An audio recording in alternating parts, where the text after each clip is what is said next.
We have our panel, and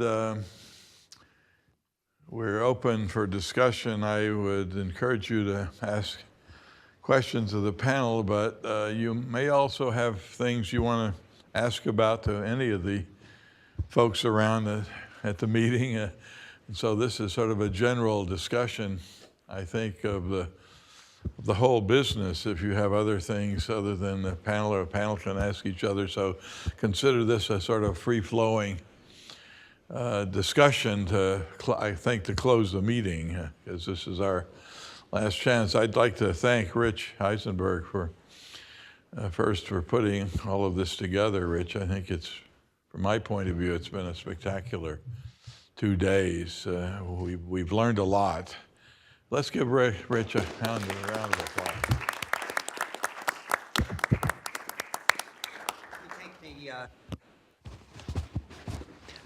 I want to ask a question to get things going. Okay. All right. I mean, as a molecularly oriented chemist, when I started out in terms of reactions, mechanism, and things like that, it's clear that things are very different or have a much wider footprint.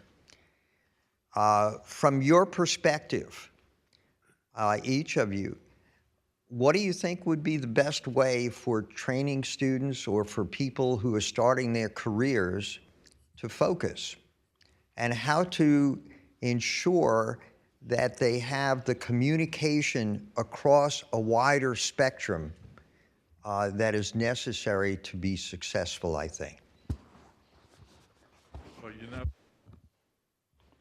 Well, Tom Jaramillo addressed that. Is Tom still here? Has he left? He may be gone now, but he mentioned that. But let's hear. He's drinking coffee still. He's drinking coffee. So let's start and go across and get each one's our panelists' opinion on that particular issue, because I think that's a take-home that maybe would be very good for us to take home. For training students, you said? Yeah. What do we need to do with our educational system to keep some people in this system, because apparently, according to Eli, they're all taking computer science now, and they won't have any knowledge of any of this stuff that we've discussed in these 2 days. There are a couple of different levels, Dan, but I would say from the standpoint of young researchers, we could talk about further down in secondary school, but I'm really talking about young researchers. I don't know, is this on? I don't even know. It's on, yeah. Okay. So, students, when I meet them, they always say interdisciplinary, and I always think that's wrong. When I was their age, I only learned one thing really well. Like I was with Harry, and I was learning spectroscopy. And then I learned proton-coupled electron transfer and mechanism. And then when they see, they see Harry Atwater or Tom Meyer, you're seeing people over a broad career. But we were, if I were doing anything that I wanted to do with Harry, I would go and learn applied physics and the fundamentals really well. And then you become a good listener, I think, as you move on in your life, but you have to have some anchor of fundamental knowledge. So even in my group now, I don't have a lot of kids doing the stuff I talk. I have a lot of kids doing hardcore mechanistic chemistry. That's what they learn. And then you become a good listener as you move through your career. And you don't try to become good in everything. You try to become good as a partner with other good people. And then you know where or what you're doing, who you should collaborate with, right? So I said, I better learn synthetic biology. So we took the time to learn that, but we didn't set out like that. So I always feel you learn something deeply, then you're a good listener, and then you collaborate, and then as you move through your career, it gets to look broader. But whenever students say, oh, should I be learning 18 different things? No, because then, the real thing is learn how to think deeply. So I'm pretty hard about that on my students. But out of my group, I would say 12 of them are all doing hardcore mechanistic chemistry. That's what they're really doing. and then we just spin this stuff out as we need it. Well, what would you do to the Harvard chemistry curriculum, if anything? In terms of how we design our, so the way it's designed is just, I would say, core piece. There's core sciences that we do, like just these things like mechanism, electronic structure. It's naturally getting broadened because we like team teaching. And then you bring in somebody else that's good at something, and that broadens the curriculum. But Why not require a course in applied physics? well, that happens. So, I mean, I won't go into Harvard, but you get accepted into the Graduate School of Arts and Sciences, not in a department, and kids can go anywhere. So kids go over and take Mike Aziz's courses. We don't put any requirement on how students take courses. I'm the director of graduate studies. I sign off on everybody. And they have the entire Graduate School of Arts and Sciences to take courses, and very seldom do they take all their courses in chemistry at Harvard these days. Harry, what would you do? Let's see. So first of all, I'm a proponent, like Dan, of disciplines. There's, particularly at the undergraduate level, I think it's really important to learn something and internalize one discipline. Don't try to create a fusion of all disciplines at the undergraduate level. I think research is inherently interdisciplinary, and this meeting is a good example that when you start focusing on problems, then it becomes multidiscipline. If you focus on disciplines, then it's a little narrower. That said, my hope and aspiration would be to give everybody in physics, condensed matter physics, and semiconductor physics a secret decoder ring between electrochemistry and the language of solid-state physics, because it turns out that there are many very completely identical concepts that just have different names. And I attribute this to the fact that Michael Faraday basically invented electrochemistry before anything modern physics ever came along, and so he had the historical incumbency advantage over the language. And so, like it or not, the physics folks are kind of stuck having to learn electrochemistry. So fortunately, we have a course, that's taught at Caltech where the students can come up to speed in that way. Yeah.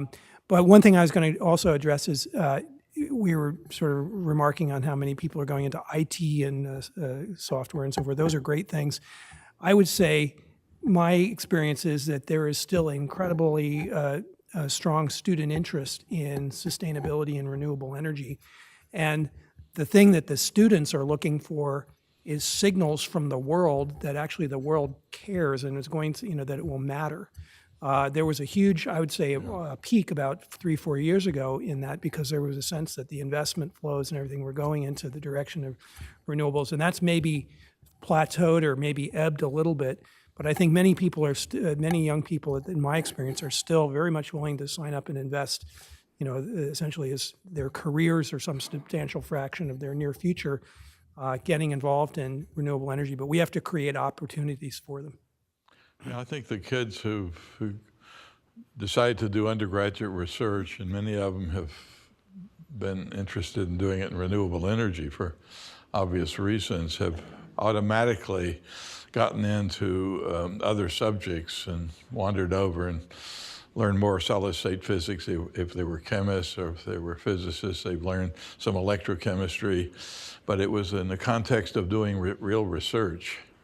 And the problem, not in courses, not in regular courses, because when you're doing research like this, you have a need to know, and you see the stuff. The kids see the stuff that they really need to learn, and then they seek it out.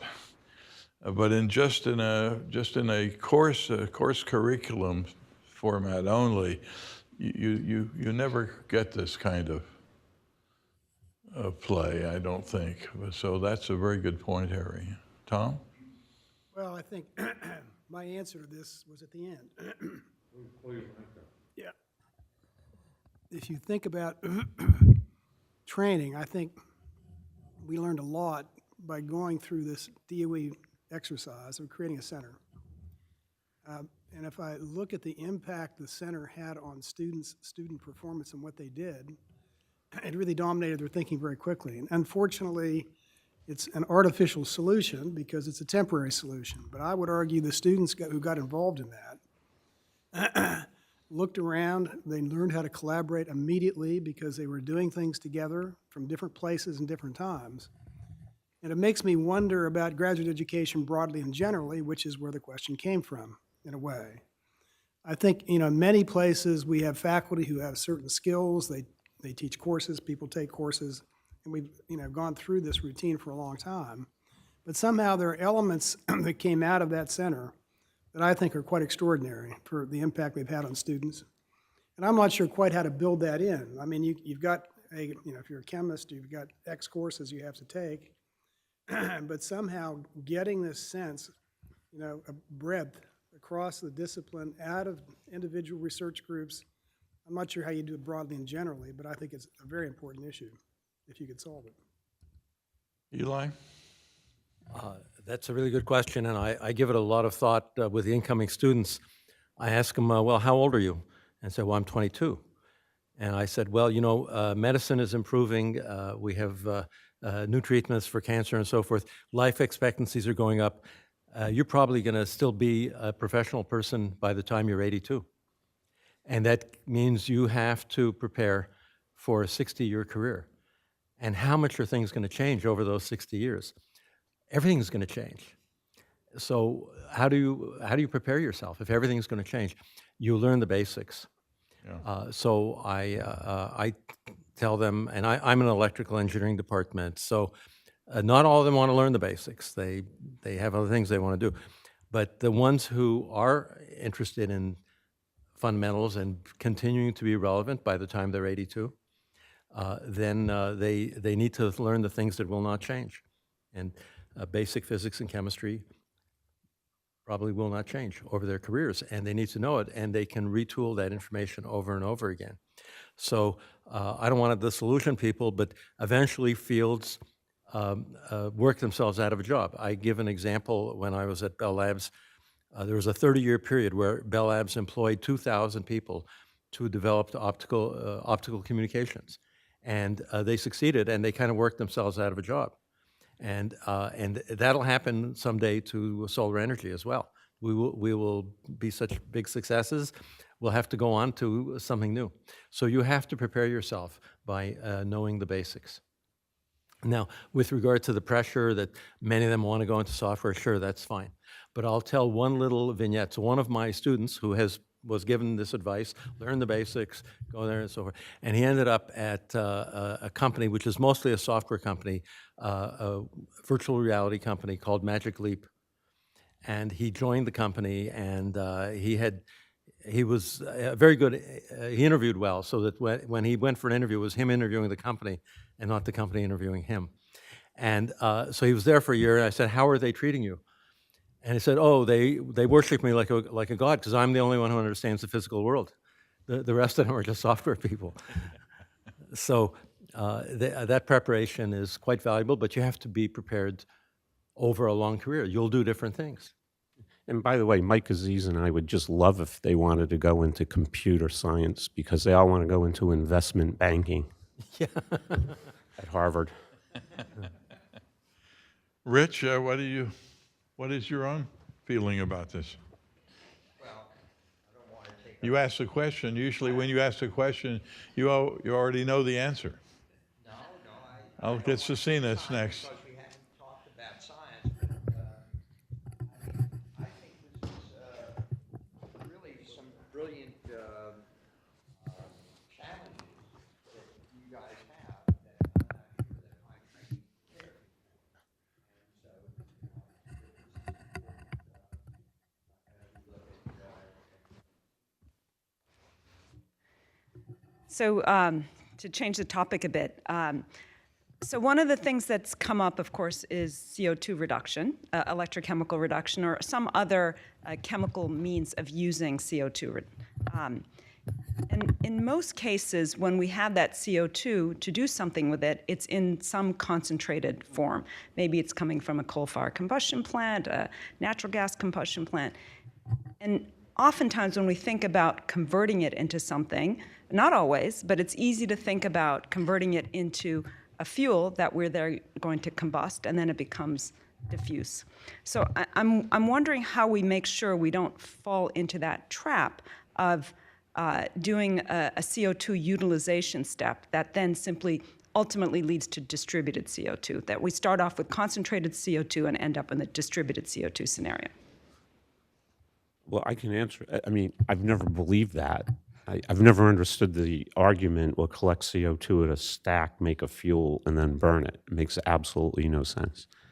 So you got to get CO2 out of the air or bury it, sequestration. I mean, that's one advantage of Eli was talking, what I was talking about. Biology does that for you because it has natural mechanisms. If you're going to do it chemically, you're going to have to figure out some way to concentrate it. But I've never bought it. I've never understood the argument, take a point source, make a fuel and burn it. I don't get it, but maybe somebody can explain it to me. Sure.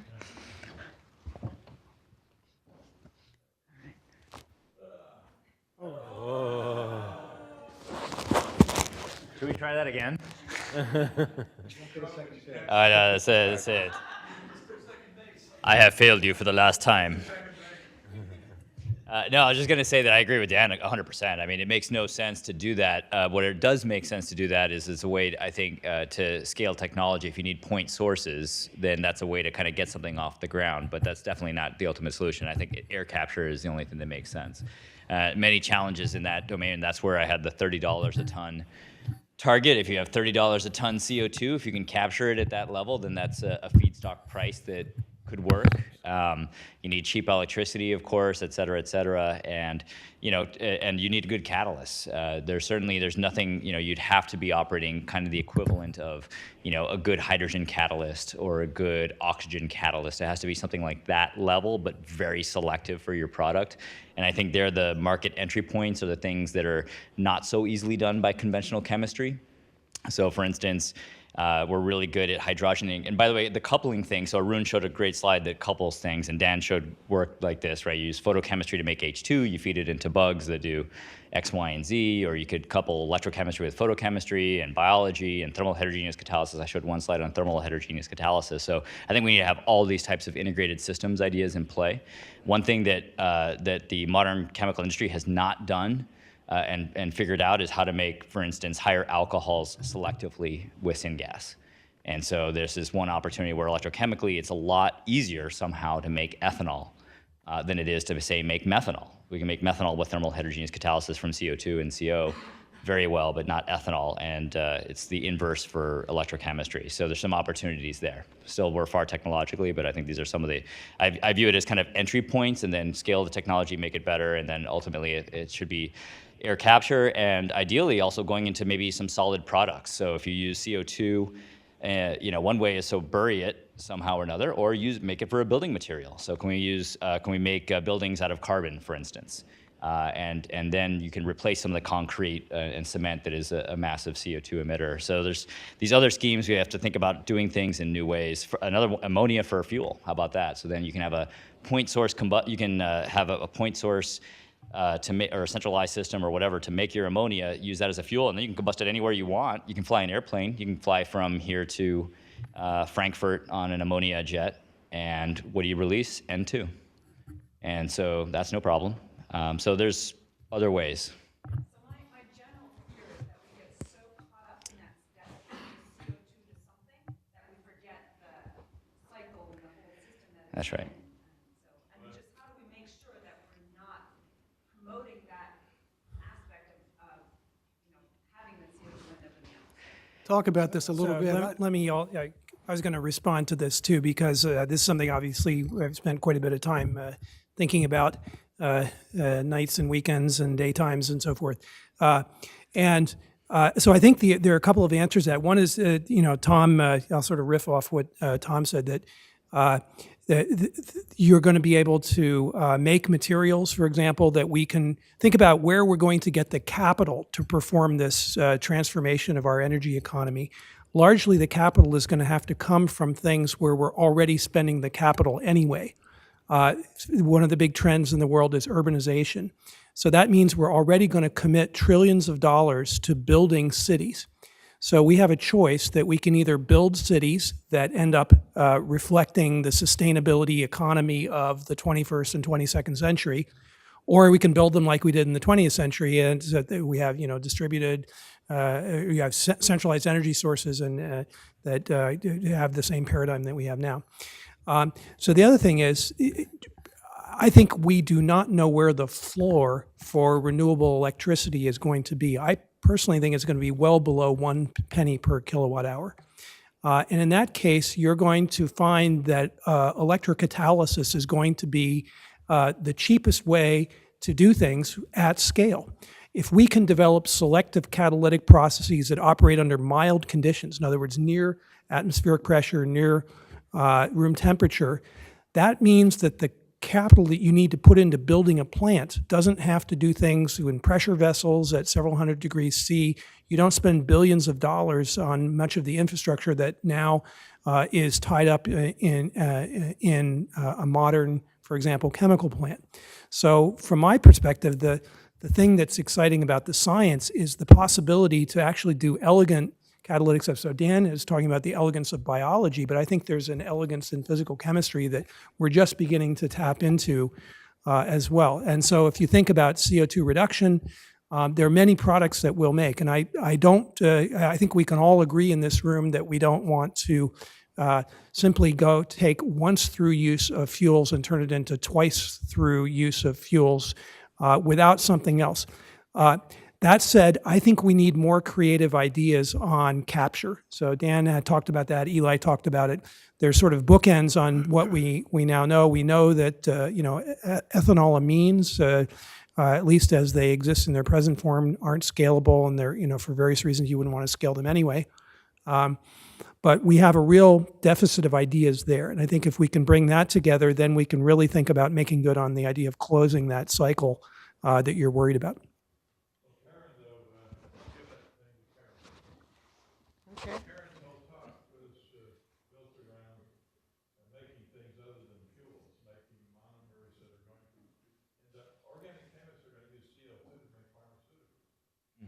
Yeah, they can, it's another source of carbon, so we're still going to need sources of carbon, so. For that reason alone, we have to continue exploring the fundamental electrochemical reduction of carbon dioxide. But Harry, this is where our community is failing.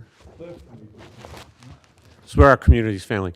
I'll predict this, that the CO2 reduction problem won't be done by anybody in this room. Because once you have H2, I showed the thermodynamics, H2 plus CO2 to anything is thermoneutral. So the people that can do that, what we're needed for is the energy part. But once you have H2 and CO2, there's a lot of really talented organic chemists and organometallic chemists who now know how to do reaction chemistry that's thermoneutral and downhill. And we've isolated the CO2 problem to us when really you're not taking advantage of the most talented group to do that chemistry, which is organic chemistry and organometallic chemistry. The question, I'm here, Harry. I got the microphone. And no, I'm holding on tight, Harry. I got it. I'm holding it. Got it. And I'm not going to drop it. And okay, the question I had my hand up to ask was what Harry started to answer about the fact that there are two communities that really seldom talk to each other, and those are the people who do sequestration, like using amines and scrubbers for getting CO2 out of smokestacks, and the artificial photosynthesis community, which when they use CO2, it's typically at 1 atmosphere because that's where their catalysts work. Although people have been making some progress lately in getting catalysis to work at lower concentrations of CO2. So I'm sort of wondering, that because this, as I said, these two communities hardly ever talk, what do you think the best way? I mean, Dan was trying to say that organometallic mechanistic thing. I think maybe electrochemists could try to penetrate into the more traditional, amine, very, excuse if I offend anybody, sort of crude chemically based approaches of capturing CO2 and replacing that with other things that are better matched in terms of their binding constant and are better matched through some kind of other physical trigger like an electrochemical or photochemical or some other reaction to bind and release the CO2 on demand. For example, some work at Los Alamos that on this sort of combining water splitting with CO2 capture that I remember. Or how, what do you think about people in the artificial photosynthesis community trying to develop their own sort of mimics of carbonic anhydrase? I mean, should we be thinking about putting a front end on our catalytic systems that do the capturing as a pre-concentration step prior to the catalytic processing of the CO2 to whatever you want to make it into? Harry and I have talked about this. Harry Atwater and I have talked about this a bit, and I'm just wondering what others. Let me try something. I think CO2 is terrible stuff. The place we came across it big time at Los Alamos, that we helped the DOE work its way through, was the CO2 appears, it comes from smokestacks from plants that are making electricity. That's the biggest problem. If you want to find places where the CO2 is interesting, go to a concrete plant with a big supply. If you want to use CO2 in the field, I think it's a total pain. I mean, it's almost worthless. We discovered, for example, on using CO2 appropriately, if you take power plants, collect the CO2, which you could do, the technology's there, that you could collect those things. And there are places all over the country that are appropriate for long-term geological storage. You could do that right now. The best place in the U.S. was below Houston, Texas. So the natural gas comes up, you pump it right back, and you put it back in the ground. You could do that tomorrow. So yeah, all these coal plants, that's where the real problem is in terms of huge amounts of energy being released as CO2. And you could do that. The trouble is your electricity bill increases by 40 cents or 40%, and nobody was interested in even pursuing it because nobody wanted to pay the price. So I don't know. I think CO2 is completely overblown. I'll just make a comment with regard to CO2 for materials versus CO2 to be used upon reduction as fuels is a different order of magnitude, really a different order of magnitude. So CO2 as a carbon source for making materials is probably fine in certain ways, but CO2 to make into fuels to then burn doesn't make any sense whatsoever. But if you're worried about energy impact in the future, I don't think it's a major consideration. Anybody back there want to? Let me throw that back. Back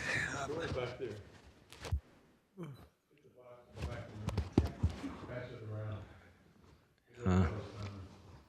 Yeah, just following up on these points. I think kind of just in the general observations, and it kind of started with some of the points that Tom made yesterday.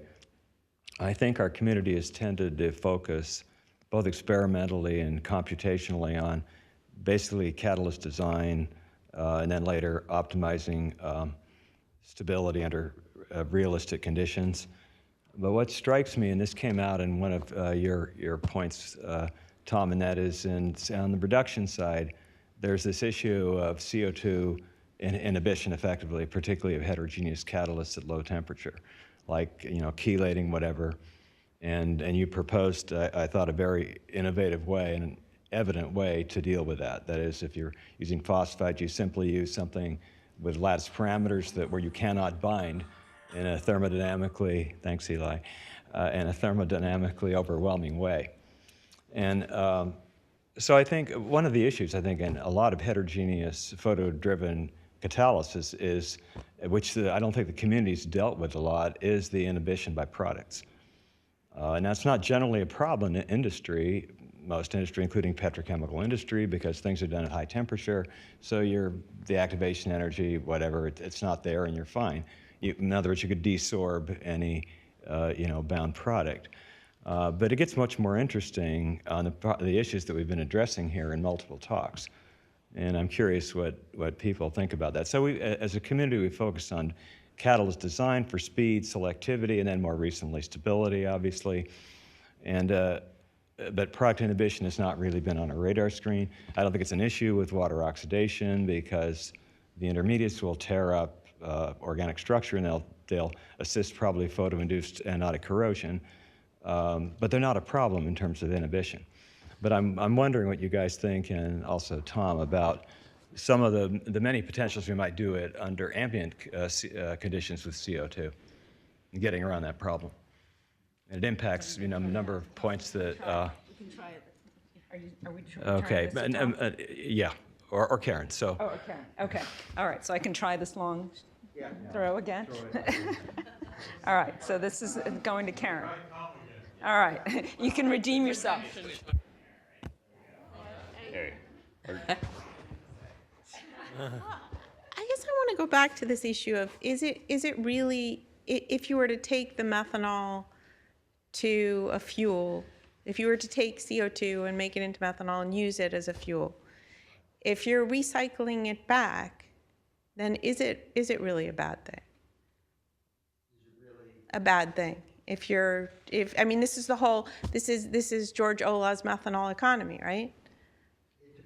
All right, it depends relatively on, that's correct. You're going to do that, but it also, whether it's George Ola's project or not, No, it may not make sense in terms of CO2 reduction vis-a-vis, vis-a-vis PV and hydrogen. There are two major chemicals, compounds that are the reservoirs that we have in our biosphere, water and CO2. Water is the easier one to work on. Water will get you a fuel if that's what you want. CO2, more difficult from my perspective. but what if you want liquid hydrocarbons to fly a plane? Are you going to fly the plane on hydrogen? I can take hydrogen and then I can do catalysis with regard to conversion of carbon dioxide. Yeah. If I wanted to do that. Okay. Okay. There are fuel cell trains that are going more and more. There are problems with hydrogen, but there are also great opportunities. Okay. So on the subject of opportunities with hydrogen, we've heard quite a bit about that in the past 2 days. And one of the things that we've heard is that it depends very much upon the cost of the electricity. So, but if you're paying attention to Garabedian today, there is no cost of electricity is zero in California and in Germany because it's been overbuilt with solar panels. And so there are times of the year where electricity is essentially free. And what's holding us back then is the capital cost of the electrolyzers. And I have heard of no DOE program or no one doing research on how to reduce the capital cost of electrolyzers. And over the decades, there was a huge amount of research on reducing the cost of solar panels. But it seems like now we have to reduce the capital cost of electrolyzers, and nobody is doing it. And there's no reason to expect that the cost, in fact, somebody said that today, the cost, it should be possible to reduce the cost by a factor of 100, just like we've reduced the cost of solar panels by 100 times. Does anyone have a suggestion on how to approach that? Yes, but Karen has the mic. Oh, yeah, I wanted to say something else, but you can go answer that first. Go ahead, Karen. No, go ahead. It's on.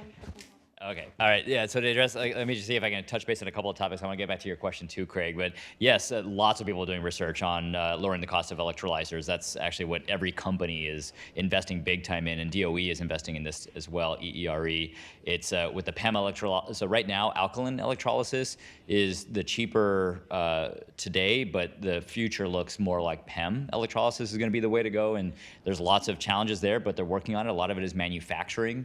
When you're in acidic environments, at these very highly oxidative conditions, you can't use carbon. So fuel cell technology does not translate directly because fuel cells have carbon electrodes, and so you have to use, for instance, titanium plates. Titanium plates are not only an expensive metal but very difficult to machine. Even titanium might not be stable enough, so they coat it with gold or platinum. And these are not as a catalyst, just to protect against the corrosive environment. So these are some of the elements. The balance of systems is very expensive, and John Turner mentioned the 6%. Like currently, 6% of the cost of these electrolyzers is precious metals.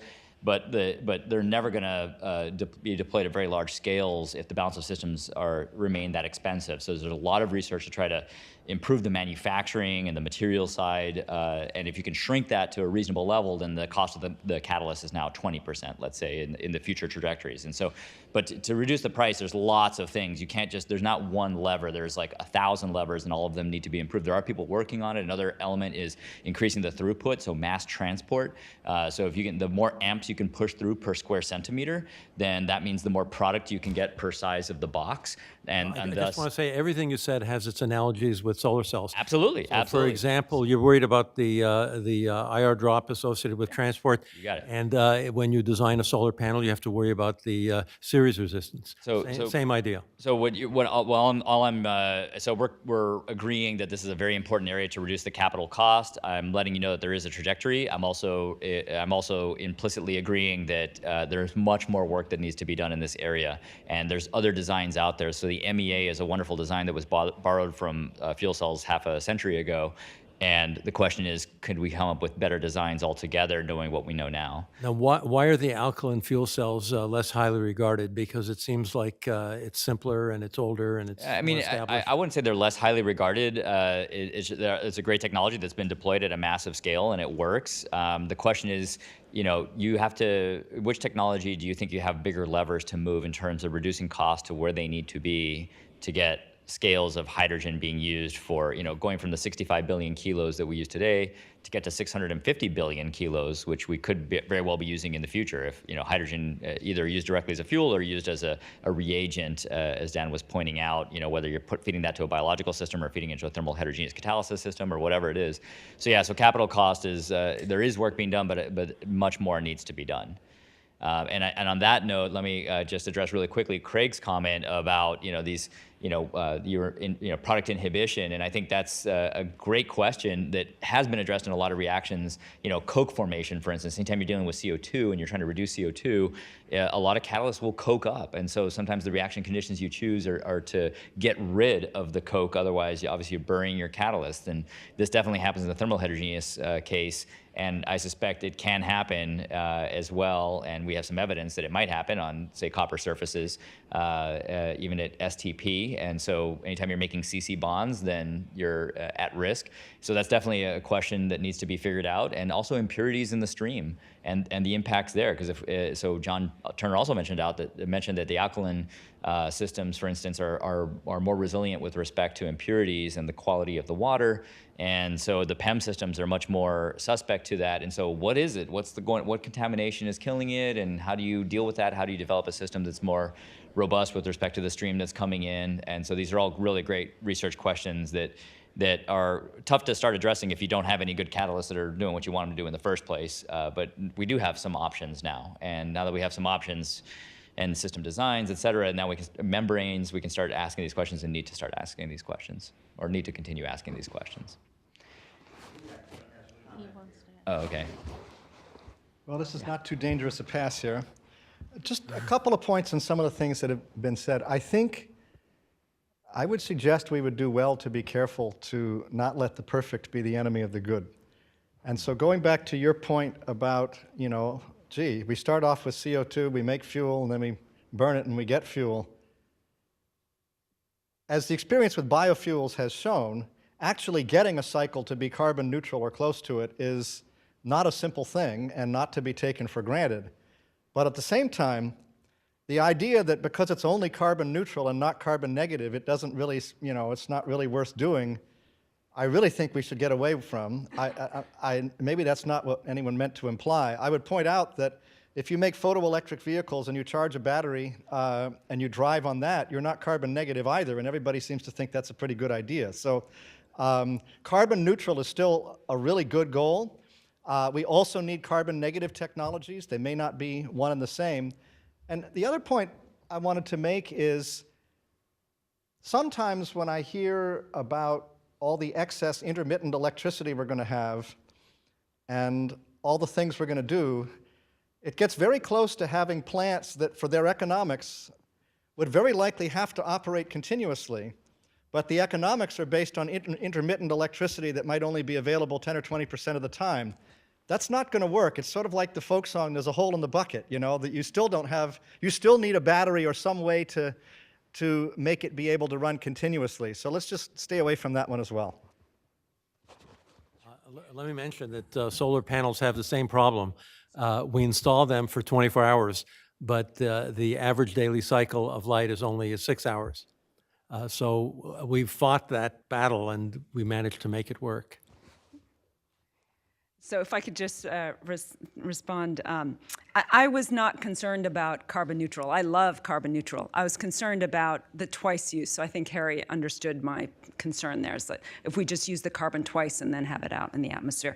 But to Eli's comment about, how much investment is going in terms of research for electrolysis, I mean, I think we all had heard of the Sunshot program. We had a articulated number, $1 a watt. It was sort of in the ethos. I don't think that there's something equivalent in terms of electrolysis. And whether or not ultimately that makes sense, because we're talking about economics where that electricity is up and down, and we're sizing it out for something that's continuous. I think we have to be honest about that. But I would be delighted if there were an actual large push in the same way there was for $1 a watt solar. If you're looking for a metric, it could be the same thing. Right. Maybe 50 cents per watt consumed in the photoelectrolysis plant. I'd like to back up to a more general or high-level comment and bring the discussion back to the point that was raised by Harry and Eli, which is that the progress in photovoltaics has been so spectacular. When I came to SERI back in '78, the cost of PV electricity was $7 per kilowatt hour. And now it's 5 cents headed toward 1 cent. And there's still room to it approach perhaps close to zero, because the efficiency is still limited by the Shockley-Queisar limit, even to generating 5 cents or 2 cents per kilowatt hour. So with the third generation approaches, with doubling the efficiency, perhaps, at least theoretically, it could go lower.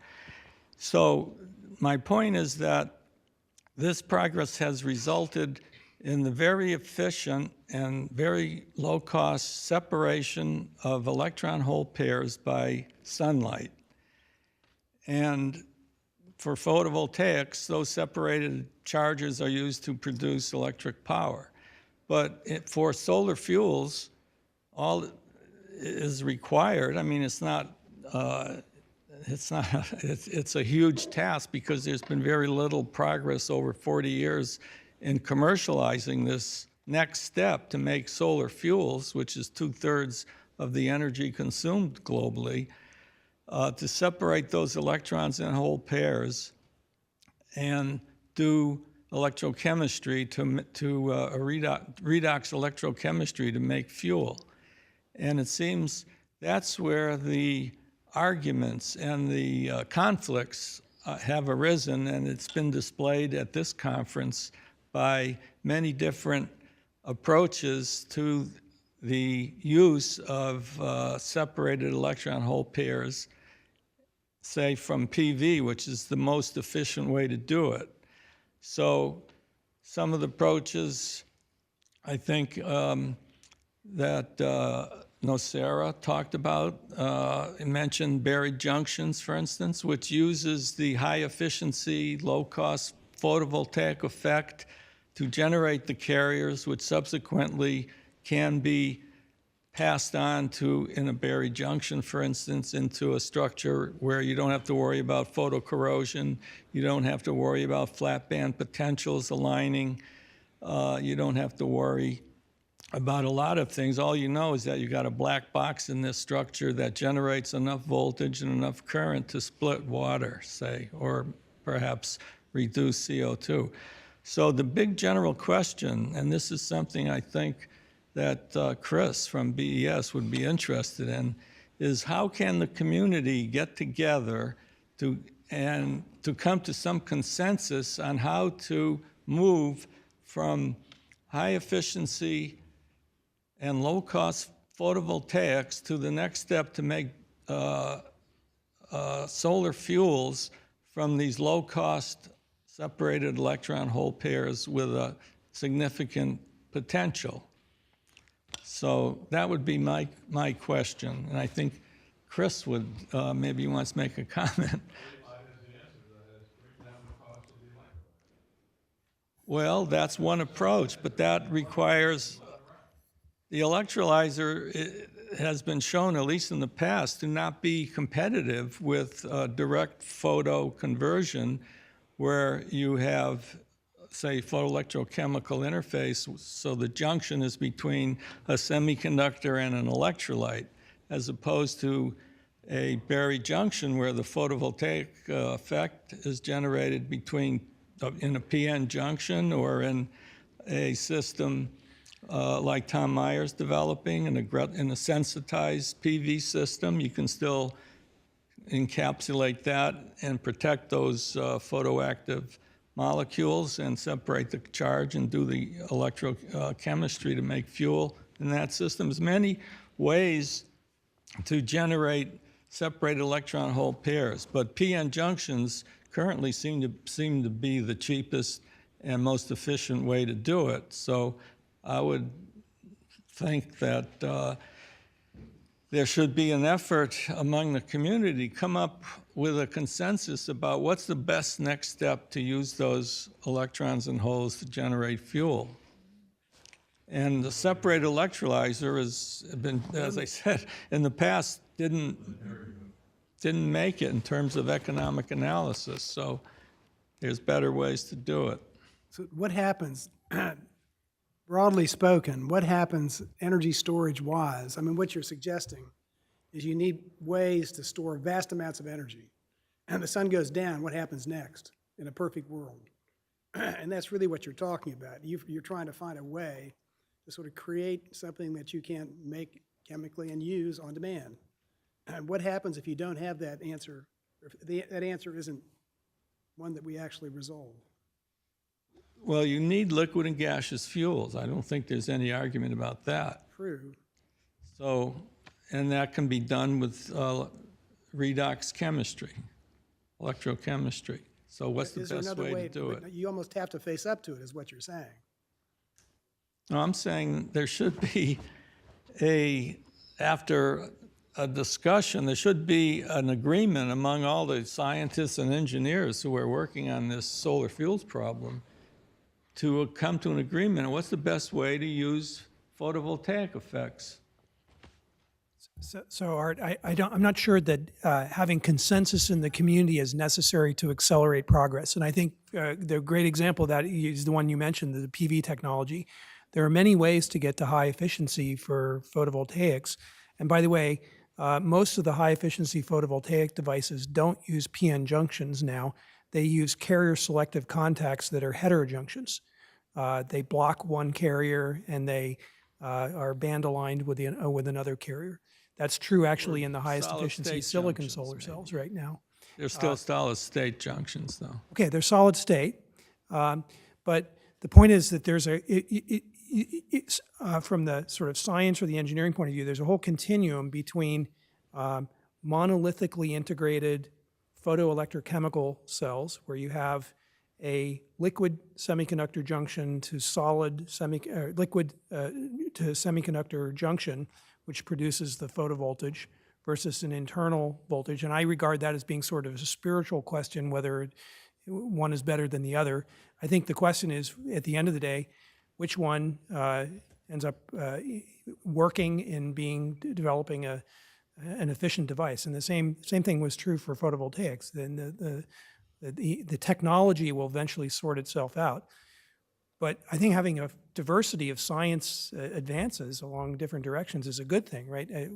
I wouldn't rule out any one of the paths right now, but in the end, if we work on all of the constituent elements, selective catalysis, generating charge carriers, transporting them, reactivity, dealing with non-ideal interfaces, dealing with the non-uniform pH conditions, essentially all of the suite of problems that you have to deal with, those are going to be present no matter whether you have an integrated device, whether it's a photoelectrochemical, a photoelectrosynthetic device, which is what I showed, what a lot of people would call, where you have PV photoelectrode with buried junctions and catalysts supplied, or you have a separately wired structure. You're going to have to essentially exercise all those disciplines anyway, either separately or together.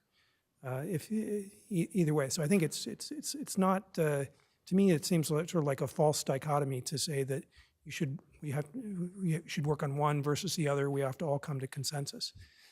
Well, then how do you explain the fact that PV has made such fantastic progress over 40 years and solar fuels has stalled and there's no commercial industry for solar fuels as opposed to PV, which is the fastest growing electro-optic industry Art, in I the think world? that's economics, because electricity, we know that market, and it was available. But if you're going to not price carbon, this is what Ernie was saying, there's no market driver for fuels. It's going to be cheaper. I'm doing a calculation with University of Chicago, some of the economists, and I think we're up to $17 trillion has been invested immediately around the fossil fuel industry, and it's paid off. It's paid off, right? We've paid it off over 100 years. So there's no, while electricity at least had a driver to get cheaper, there's no driver for fuels if you're going to keep digging them out of the ground and you don't price carbon. I really think that's what's stopping that. Well, the driver is climate change. Yeah, except that's what it should be, but Art has it. Where are we going with Well, Tom, let's throw it to Tom. So first, just a comment on that last point. Yeah, that's the problem with the Carnot cycle, right? So when you're competing with electricity, you're competing with a high quality form of energy, but competing with fuel is 3 times harder on an energy cost basis, and that's the problem. But I just want to mention, getting back to Eli's point about making the electrolyzer cheaper, so one way to do that is to increase the duty cycle of the electrolyzer from 20% to 100%. And so there are ideas floating around that don't work very well right now, and they're sort of chemistry ideas. For example, to make a hybrid flow battery electrolyzer thing where when the sun is shining, you basically charge the battery, and then when the sun goes down, you use the battery to run the electrolyzer. If that addresses the problem of capital cost, if you can make it work. But can you do that at scale for the whole economy? Can you make enough, is there enough battery materials to store that much energy for an economy this big? I'll bet not, it can't be. That's a good question. So I think the flow battery people can speak to that, right? It can't be done. Well, it's only for 24 hours. Ready? Not bad. Good catch. I'm not a member of your community, but I'm interested in everything I've been learning these last 2 days. And I want to remind you of the importance of broadening the question at times, thinking outside the box, as it were. The question really seems to be, how do we get inexpensive energy without damaging the climate? Your intermittency problem comes because the sun is shining over there, but you need it over there. That could be a transmission problem rather than a conversion and a storage problem. There are a lot of ways of skinning the cat, and you need to remember to keep thinking about which one. Now, I come here with a bias. I happen to have an answer that I think works, but it requires a huge infrastructure, and politically, economically, it'll be an interesting challenge. But nobody's working on it because they're all focused on the ways you know how to do things. And it's important often to remember not to let yourself focus only on the ways you know how to do things, because that overlooks the possibility of things you haven't yet thought of. Well, all right, 1 minute. If you build trestles that are about 100 kilometers tall and put solar panels up there, aim them at the sun with clockwork, they will get about 10 times more energy out every day on average. And now if you use radiative cooling, shade a radiator from the earth and from the sun, it sees deep space. You can even cool the cables to cryogenic temperatures, either superconductors or at least well-chilled copper. You can get very long distance transmission with very small loss. So you can get the sun and get solar energy where it's shining and carry it to where it's wanted. Then you don't need to have batteries except for brief things for mobile applications. And even there, if you have wireless charging capabilities, you need a very little battery to get from, let's say, your home to your highway, and then charge while you're driving on the highway and back. And you can also use that energy at scale all the way up so that you can desalinate cheaply, so that you can use LEDs to do vertical farming for food, and so on. It can be a solution for everything, but it does require building something that's larger than we've ever done. But I have already talked to enough experts who say, yeah, if people wanted to do it, it would work if they do it. So that's what I wrote a book about, and I talked to George Crabtree about it Wednesday night, and he said, why don't you stick around for a couple of days? That's why I'm here. And I thought, maybe this is the time to mention it. Okay. Are there others who haven't talked yet?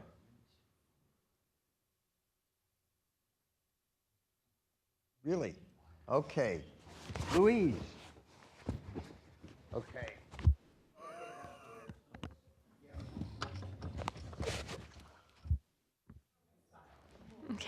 Okay, I've been wondering, I have a question. We keep talking about making fuels and combusting them. How reasonable is it just to use them in fuel cells? I don't work on fuel cells, but it says I need get your electric. Can you talk right into the mic? Yeah, most of the conversation has been about making fuels and combusting them to get energy. Can someone kind of give a state of using fuels more in fuel cells? You know, is this possible to use your formate or methanol in a fuel cell, get the electricity, recycle your CO2 back in?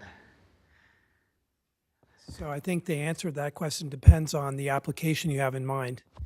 I think the premise is that there's still going to be some part of the economy that it's very difficult to build fuel cells. In a car, certainly, there's no reason we couldn't. And right now, there's just a competition going on between battery electric vehicles and fuel cells, and it's a battle of who builds out low-cost infrastructure and adds, less cost to the cost of a vehicle. But for example, an airplane, Eli mentioned the third of the weight of the airplane when it takes off on a transcontinental flight is fuel. It's a 50 megawatt power plant. So then you have to design something that provides thrust for the airplane that flies just subsonic and is 50 megawatts and doesn't add significantly to the weight. And so that's just hard to do. So I think there are two parts that go with that. One is the concern about using the fuel in a distributed way where it would be difficult to collect the CO2. So I think that sort of calling it combustion was just surrogate for that scenario. And not necessarily making a commentary as to whether that's being used in a fuel cell or used in an actual combustion engine. But to address your question about using it in combustion versus a fuel cell, methanol can be used in the low temperature fuel cells, but you have to use it at very dilute concentrations because the methanol will cross over the electrolyte. If you are willing to go to higher temperatures, then you can use all sorts of hydrocarbons in solid oxide fuel cells. That's really not a challenge, but that gives you the benefit of having it be higher efficiency than combustion, usually, and also having it be a point source where you could think about sequestration. So.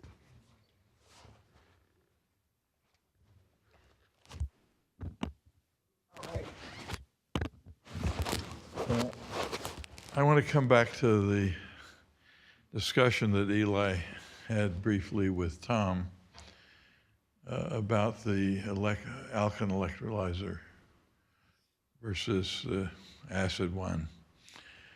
I don't understand why the acid one is a better choice since the alkaline one works really well and can also be improved dramatically by a number of materials things. So would you explain that to me again? And because I like the alkaline electrolyzer.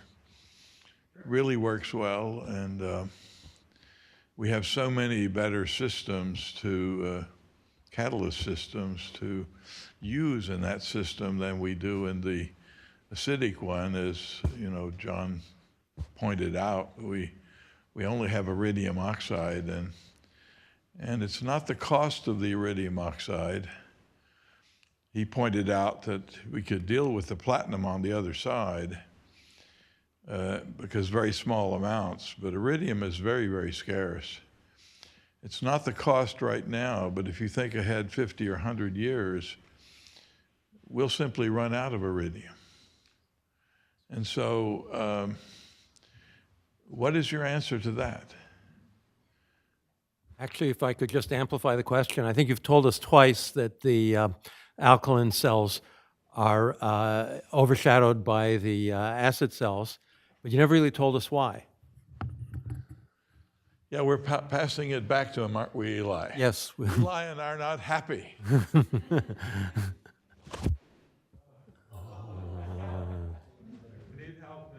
Thank you so much. There you go, man. It's always there for the rest of the meeting.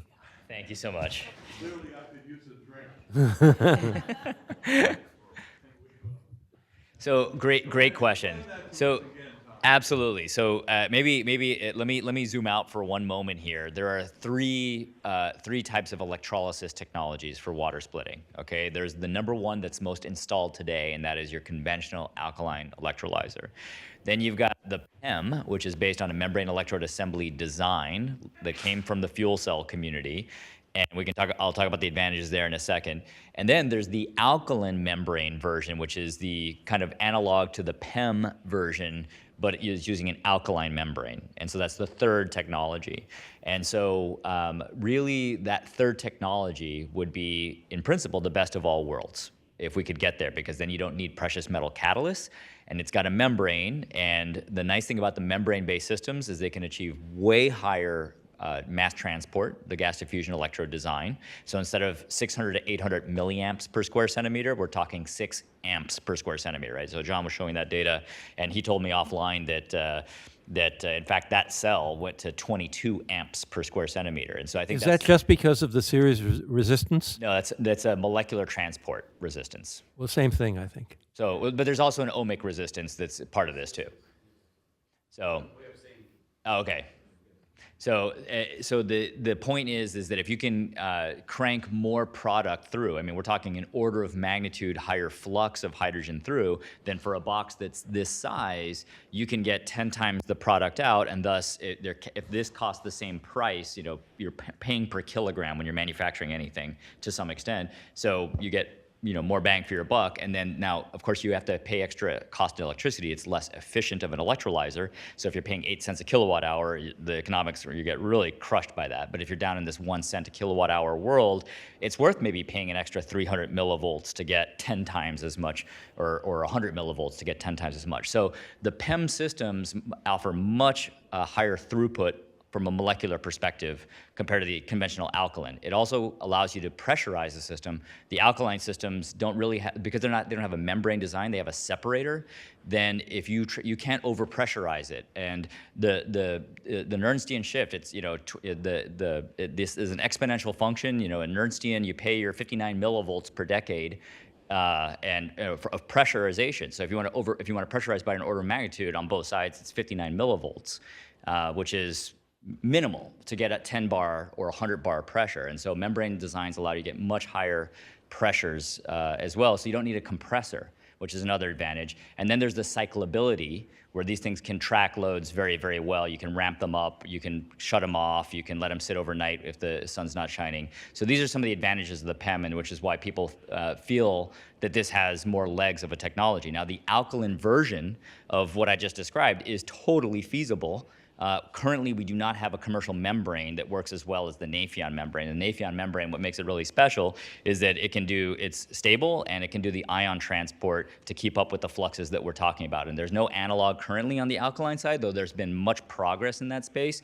And so that's something that we'll probably have in the future. So these are all good things to be working on, and I would say that right now, all these ideas being divergent is a good state to be in, and naturally we're gonna start converging on some things, but kind of to Harry's point earlier, I think working in all of these spaces, there's opportunities for improvement, and it's kind of pick which challenge you wanna tackle is what I would say, and roll with it. But we would wanna parallelize all of this. Does that kind of clarify things a little bit? Yeah. And I think Karen. But I would like, Karen's been very, very, very patient. I think she wanted to make one comment, then she'll pass it back. Well, I just wanted to say, I really enjoyed the last 2 days, and I feel like, I don't know how we can have more meetings like this where we're really crossing the lines between, I mean, I've met so many new people and heard so much new science that, you know, I'm not in that area, and it's so helpful. And I feel like we've gotten so siloed in all these Gordon conferences that we go to in these tiny little areas. And I just thought I'd put that out there. I don't know what other people feel, but I found the last couple of days really valuable. And I think if we want to solve big problems like this, you know, we need centers, we need more people getting together with very different perspectives and areas of expertise. So. Well, let me just finish one thing. Go ahead. So if I can find this. So Tom, then you agree with John that the actionable item here is really working hard now to try to find a replacement for iridium oxide. So we have many more acid-stable water oxidation catalysts. That is one of many things that... That's one of many things. So reducing iridium content and also improving the performance. So if you can improve performance, in other words, if you could make a formulation that had half as much iridium but was 10 times faster catalyst, then you've reduced the iridium loading by a factor of 5, right? I mean, some simple first order arithmetic. So there's a big gap to improve in terms of performance. Better performance. So Astrid, you know what to do, Astrid. All right, I'm going to turn it back over to, I'd like to thank the panel for being so great. And as I pointed out, it's getting very close to the time that I normally, I shouldn't say I have a beer now. I think that's not a good thing to say. Okay. I think I'll probably have a rum and tonic. All right. I don't drink a lot of beer. All right, Rich. All right, I'm going to basically close and thank you guys a lot for participating in this. It was kind of experimental. I hadn't done this before. I'll go back to where I started, though, and that's not at Columbia with Harry. It's rather that in this group, there is a competition of ideas. Each of you has an idea you're working on in the context of solar energy. I agree entirely with what Art said, except the fact that there should be a competition of ideas. The parameters change. So photovoltaic electricity is cheap. It wasn't 15 years ago. The parameters have changed, the boundary conditions have changed. But we do need ideas. We do need different ideas, people working on different things, but we also need people not to be in their silos, that is, to communicate with each other. And I think based on the discussions I've heard, I'm really pleased because I think that's exactly what was being done here. So thank you very much for participating. Now, operational detail. Bus leaves exactly at 5. There are a number of people who are staying over in the hotel and who might want to go out for dinner. We have a reservation at an Asian fusion place, but there are other places to go. Not everybody is locked into going to that specific place. We will meet downstairs in the lobby at 6:30 after we've dropped everybody off at the airport and you've had a chance to rest a little bit. With that, thank you very much for attending.